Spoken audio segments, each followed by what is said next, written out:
Hola, sóc la Laura Berga de l'editorial Raig Verd i enguany hem decidit a l'editorial publicar aquest vídeo per presentar les novetats dels llibres que precisament publicarem a Raig Verd durant el 2021. Tenim narrativa i assaig, com sempre, tenim els autors de sempre i noves incorporacions i us en vull parlar. Espero que el vídeo no superi més de 10 minuts, intentaré ser breu perquè són molts llibres. Volem parlar-vos d'Albert Camus, que és per nosaltres la gran incorporació al catàleg de Raig Verd. És un dels grans intel·lectuals del segle XX i la veritat és que ens sembla molt important que la seva obra estigui traduïda i a les llibreries i que la pugueu trobar fàcilment a les llibreries. I comencem amb l'Home revoltat, que precisament enguany és el 75è aniversari de la primera edició, o sigui, fa 75 anys de la primera edició d'aquest llibre, i nosaltres recuperem per celebrar-ho aquella traducció fantàstica de Joan Fuster i Josep Palacios, revisada per l'Anna Casassas, amb el pròleg de Joan Fuster, una edició que esperem que us agradi i que serà només la primera de 4 llibres que publicarem d'aquest autor, perquè l'any vinent publicarem La caiguda i El primer home, i el 2023 publicarem Escrits llibertaris. Per nosaltres és una gran incorporació, una gran sorpresa que esperem haver-vos donat i que esperem que sigui una alegria per a tothom. També us volem parlar dels autors estructurals de l'editorial que seguirem publicant. Com sempre, seguim apostant per autors i no només per llibres. I en aquest sentit seguim publicant l'Ali Smith, que trobareu Primavera el proper 8 de febrer a llibreries. I també Estiu, el 30 d'agost, i amb això completarem el quartet estacional de l'autora, que esperem que us agradi tant com a nosaltres. També l'altra autora, que és un eix vertebrador de l'editorial, és Úrsula K. Le Guin. I en aquesta continuïtat de l'autora publicarem Tejano. Tejano la trobareu el 8 de març a les llibreries i seguirem publicant tot Terramar. Encara no tenim les dates del 5è i 6è llibre, però sí que tenim la data del Nom del món és bosc, que és el 18 de novembre, i serà l'última obra que publicarem d'ella enguany, i seran moltes, perquè són 5 llibres el que publicarem d'Úrsula K. Le Guin aquest any. Ja sabeu que també publicarem el conte il·lustrat de Madura Carhart, que és la continuació de La mà esquerra a la foscor, i que esperem que també us agradi en aquesta edició il·lustrada.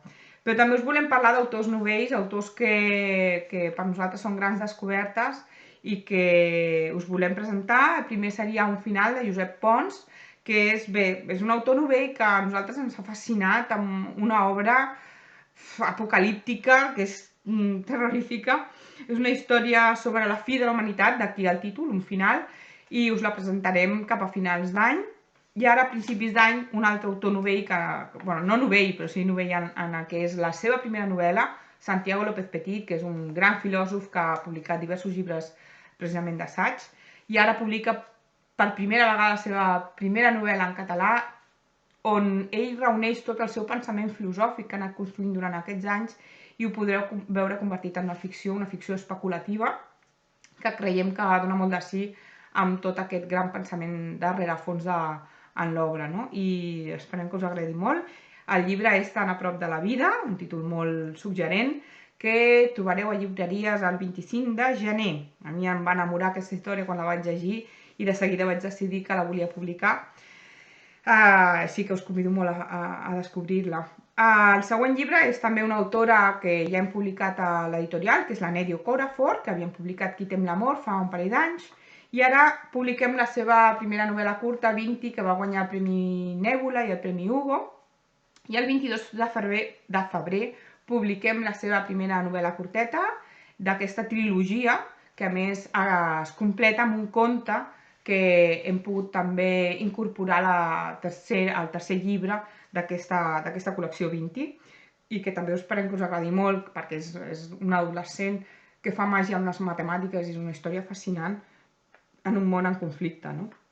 El tercer llibre del qual us vull parlar és una incorporació de darrera hora, però ens sembla que és un llibre molt interessant perquè incorpora molt pensament al voltant de com hauria de ser el món i com ha de ser. De fet, el llibre es diu Tot ha de canviar i parla de com hauria de ser el món precisament després de la Covid-19 i planteja molts reptes i molts inconvenients que té el nostre món i que hauríem de poder arreglar, no?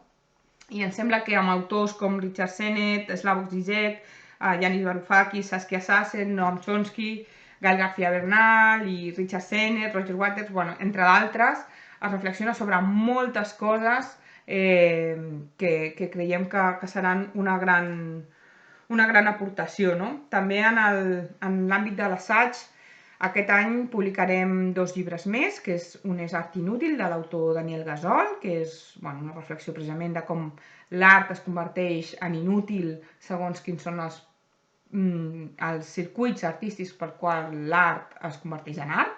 És un llibre molt interessant, que a més es complementa amb un altre llibre que no té res a veure, que és El manifest lent, d'en Pol Duñó-Ruí, que és un pagès que escriu i reflexiona sobre el consumisme, la globalització, l'ecologisme i sobre tantes altres coses en un llibre que publicarem cap a finals d'any.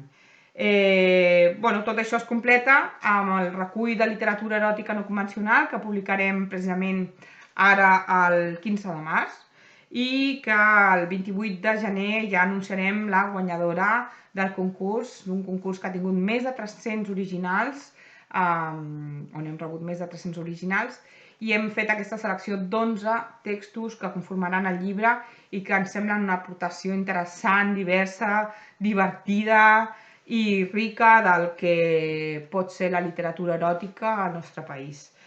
Amb això jo crec que ja acabo. Només esmentar a grans trets que publicarem els llibres d'en Ngugi wa Thiong'o a l'octubre, El diable a la creu, el llibre de Jeanne Echenoz, La vida de Gerard Formaz, al setembre, i ara el 18 de gener publiquem a Juan José Saer el llibre Les nubes, que bé, aquests 3 autors que formen part del catàleg i que són com a part de l'eix vertebrador també de l'editorial.